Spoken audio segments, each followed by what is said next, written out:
It's dawn, and thousands upon thousands of Allied soldiers are standing in landing crafts heading for the beaches of Normandy. Their officers have told them what they'll be facing, almost the exact details of defences they're attacking and how they're going to beat them. But how do they know that? Well, the answer lies a long way from the front line. But victory on that front line, in fact victory in Europe, depends on it. D-Day. Interception, intelligence, invasion. I'm at Bletchley Park.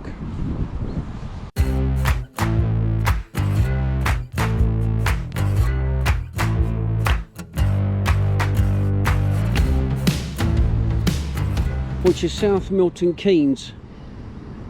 Nice gaff. I've had my headphones on listening to all sorts of stuff. Now the building behind me and the surrounding grounds were bought for about £6,000.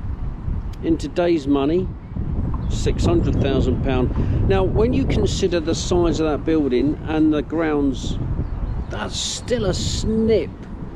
This place had about 9,000 civilians and service personnel, about a 50-50 split.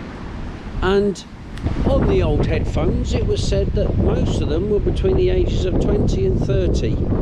The bright sparks, clever clogs in their day. I don't think I'd be working here, or I might have been as a road sweeper or groundsman or something like that, but certainly not in these buildings. Autistic, you could say, or slightly strange. They didn't keep hygiene particularly well. Their minds were active on other things. They didn't think that normal behaviour was important. Instead of throwing cups of coffee or paper cups in the bin, they'd just throw them in the pond. Don't matter. That's not important. What's important used to go behind these doors and in these huts. That was the important thing. And actually, they're right. And I think today, what little I know about intelligence, is we still employ people who are slightly on the spectrum. Because they look at things differently, and that's what we wanted at the time. I think this is a great location to visit if you're passing on your narrowboat, or you're passing in your car, or like I did, passing on my bike. Loved it, honestly.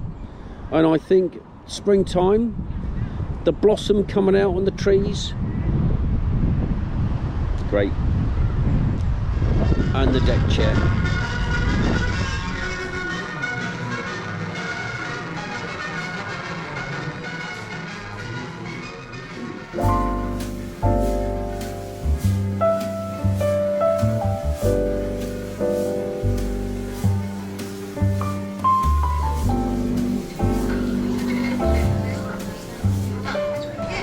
Isn't there some special job in signals, something to do with wireless and intelligence?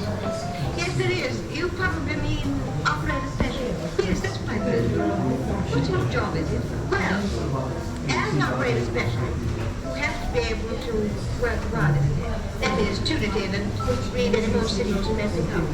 But I don't have Morse code then. Oh, that doesn't matter. You don't need any special qualification.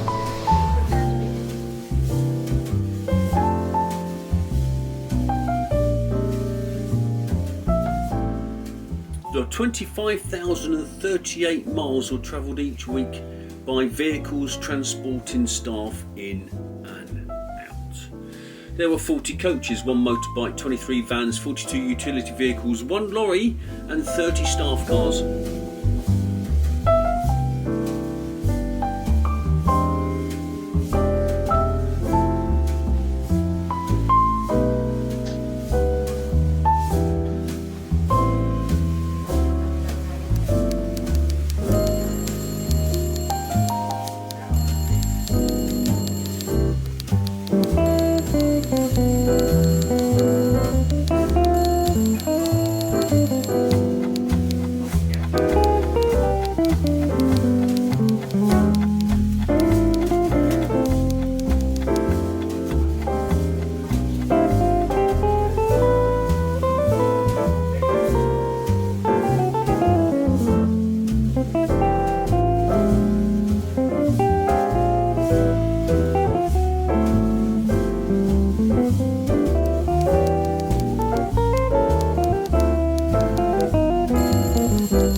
Okay, the men numbers 2,237.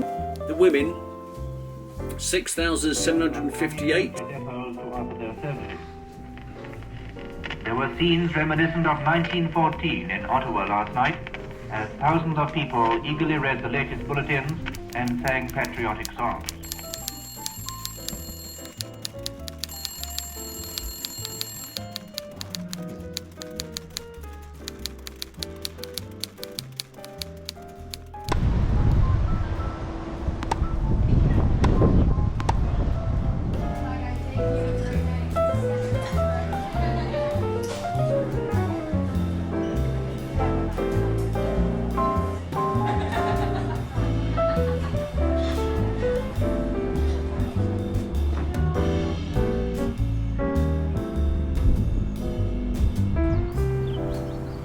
It's like being at the seaside. In about 1938, there were some people sent to Bletchley Park. Denison, who was Commander Denison, who was instigated Bletchley Park, he got some people in, and they had to sign the Official Secrets Act, which you kind of would have expected, but you know, willingly they did. After setting up, they were told, you may well come back, and you'll get sent a message if you do, because Auntie Flo might become ill. And if you get the message of Auntie Flo is ill and you need to come into the hospital quickly to see her before she dies, then that means you're returning to Bletchley Park. And at no time were they ever allowed to mention the word Bletchley Park or anything they did. So that world of intelligence gathering, do you know what? It must have been really fascinating to work here.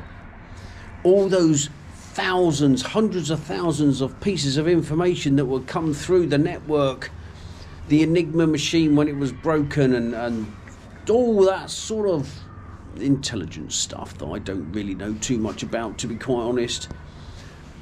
But various messages were coming from different sectors, the same messages at times, and from there people would intelligence gather, work stuff out, pinpoint where the baddies were, and they would pinpoint exactly the emplacements for Normandy landings. They would send out messages to the Germans, we are going to attack at Calais. Oh, says Hitler, they're coming to Calais.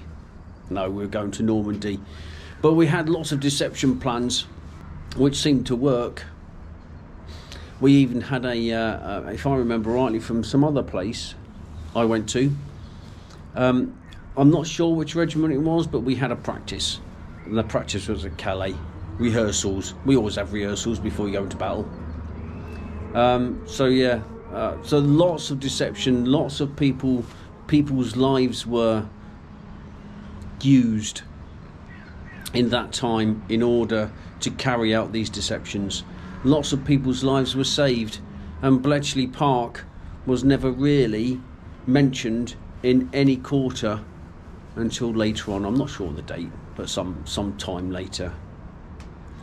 I don't want to give away too much intelligence because you might not want to come here. It's a history lesson, and one worth reading about. Coming to see.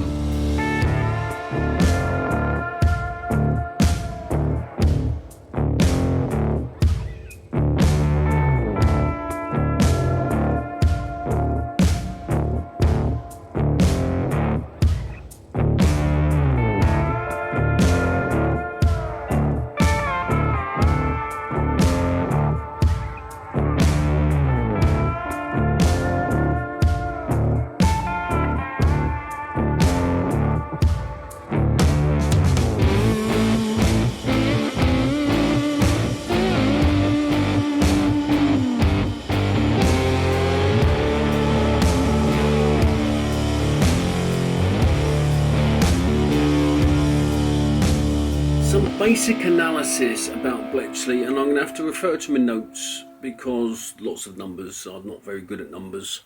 So here we go. Bletchley Park operations boomed and its workforce rose to a peak of almost 9,000 people under the leadership of Edward Travis.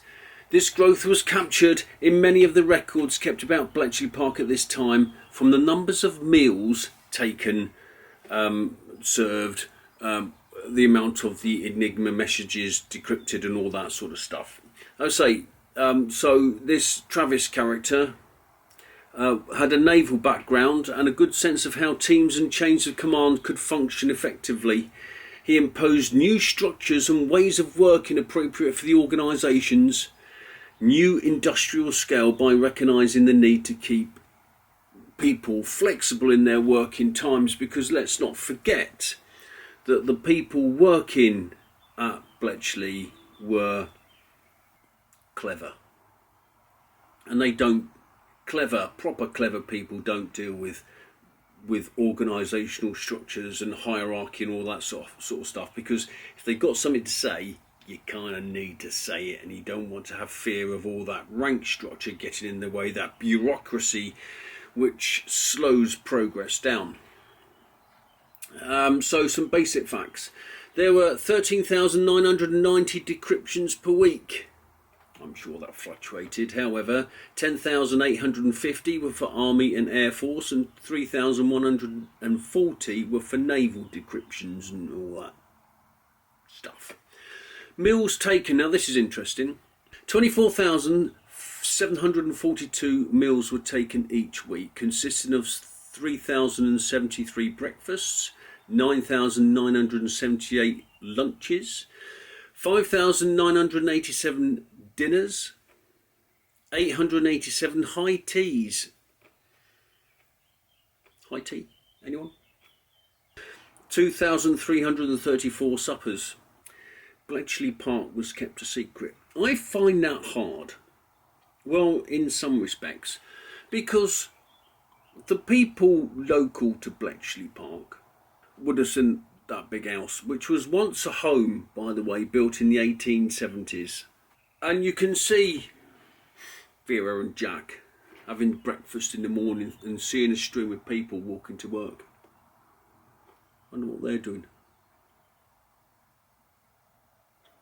I mean, clearly no one said anything, but you know, you would have thought that house was empty, and now there's a whole string of people going there. I wonder what they're doing. And not only that, the amount of, I mean, there's no HGVs, proper articulated lorries that were about at the time. They hadn't been invented yet, so they were just normal basic trucks like Jones's Butchery or Frank's Bakery, or whatever shops there were at the time. The whole string of vehicles going in there to supply just food for starters, let alone paper for encryption purposes and the mechanical things and people on site. There just must have been a hive of activity going into that place hourly. Of which, now let's talk about staff. All accommodated staff housing, 1,312 requisitioned houses. Also, maybe the houses around Bletchley Park were taken up by people who lived in transport links close to Bletchley, so they weren't too bothered about the comings and goings. But the people whose houses were requisitioned, I wonder what they thought. Why has my house been taken? There's nothing here. War effort. You just didn't ask questions at the time, I don't think. 3,931 people in camps and hostels. 1,568 in privately arranged accommodation. And 2,176 billeted on camp. In the winter months it was difficult to keep warm, and I know exactly how they feel. Or kind of. The government rationed coal in January 1942, so the huts where most people worked were drafty, with small fuel stoves for heating. They needed to watch my vlog on the YouTube about how to keep plates warm. It was reported that stoves were awful. Flames would blow out into the room, causing an awful lot of smoke. Or they would just go out. People would sit in jumpers, coats and gloves in an effort to keep warm, with the windows open to let the smoke out. There were many love affairs amongst those thrown together in this unconventional community. Maintaining a relationship was difficult, as there were shift patterns and people worked in different buildings, and I suppose the work was also getting in the way of relationships. And I don't mean that in that way, but you know, it was probably work orientated when you could take your breaks. So you know, if you had a liaison with someone else on camp, and there's loads of work coming in, well, you couldn't take a break. I wouldn't have thought anyway. There was code breaking to get done, and so I suspect that would be priority over romance. So that is Bletchley Park. Thoroughly recommend you go and visit it. Yeah, I was amazed. I thought it'd be quite boring, but it is far from boring. You walk around with headphones on, lots of information coming out of your headphones. I loved it, and I want to go again. Here endeth this vlog. So thanks for watching, thanks for liking, thanks for subscribing. If you don't subscribe, well, give it a go because it helps me out. And you perhaps may be able to buy me a coffee or a cup of tea. Ciao, Papa.